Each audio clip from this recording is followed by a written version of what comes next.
Welcome back. In this case, we're going to talk about process capability, and process capability is all about finding a measure that says, so how far away, it's my mean, which is right here, how far away is my upper specification limit or my lower specification limit away from my mean, right? So it's about getting a measure for that, and actually it's an index. So you will see many texts that you read about the CPK as calling it the capability index, right? So we measure process capability through the CPK, which is the capability index.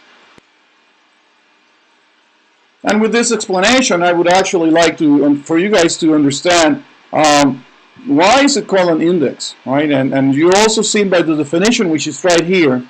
So the capability index is defined as the minimum of these two quantities here, right? So that involves two things. So where does the index comes from, and why do we choose the minimum, right? So that's, we're going to have two numbers. Why always the minimum? So I would like to explain that.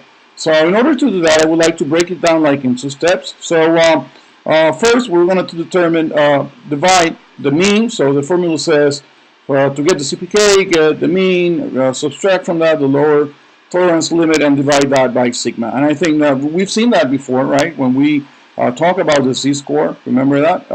That formula looks pretty much the same. So basically, when we divide by the standard deviation here, what the CPK is telling me, at least on one side, is telling me how far is my lower specification limit from the mean in terms of standard deviations, right? That's what it says.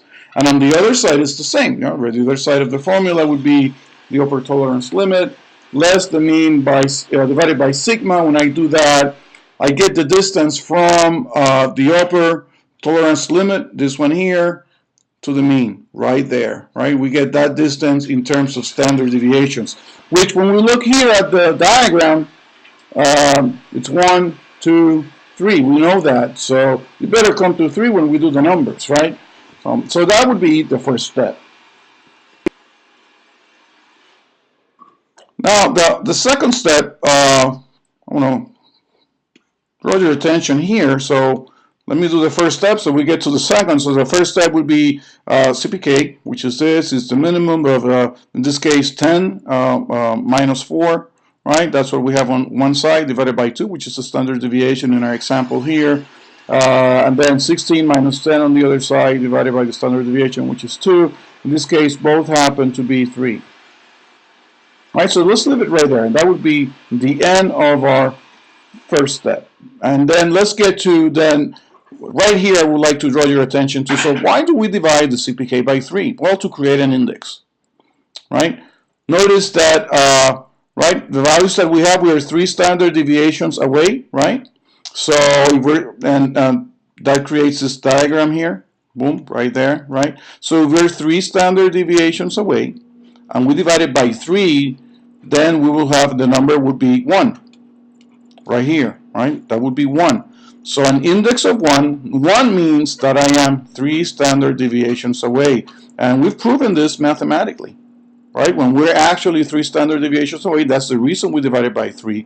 We create an index where 1 represents 3 standard deviations away from the mean. So it follows from logic that if 1 represents 3 standard deviations away from the mean, 2 would represent 6 standard deviations away from the mean. All right? Hence, over here, a process that is only within 3 sigma will have a CPK of 1. Good. So the next question we want to answer, I would like to explain to you, so why the minimum?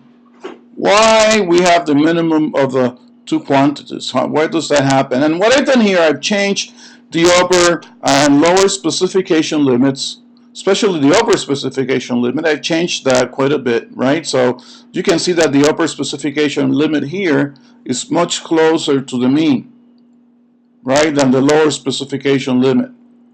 Right, has changed, and also, so I've also changed the standard deviation to 1 in order to show that principle. So in this case, the upper specification limit would be 1, 2, 3 standard deviations away, but the lower specification limit is 1, 2, 3, 4, 5, 6 standard deviations away. So without doing any numbers, right, we're doing real fine with the lower specification limit, right? We are 6 sigma away from our mean, while our upper specification limits is only 3 sigma away from the mean.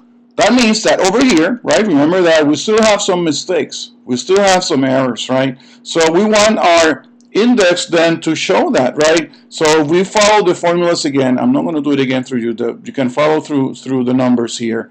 That means we would get at the end a CPK and would say, which one should we choose? 2 or 1? Now, if we look at the diagram, it would make sense to pick 1, the minimum, right? Because 1 represents, again, remember 1, that means that I'm only 3 standard deviations away. 2 would mean 6 standard deviations. So always the minimum, right? I picked the minimum number because that would give me that distance, which is closer actually to the mean, hence more probability for errors outside of the upper specification limit. I hope that makes sense to you, and that's my explanation for why is the minimum, what's the CPK, and also why do we call it an index. Thank you.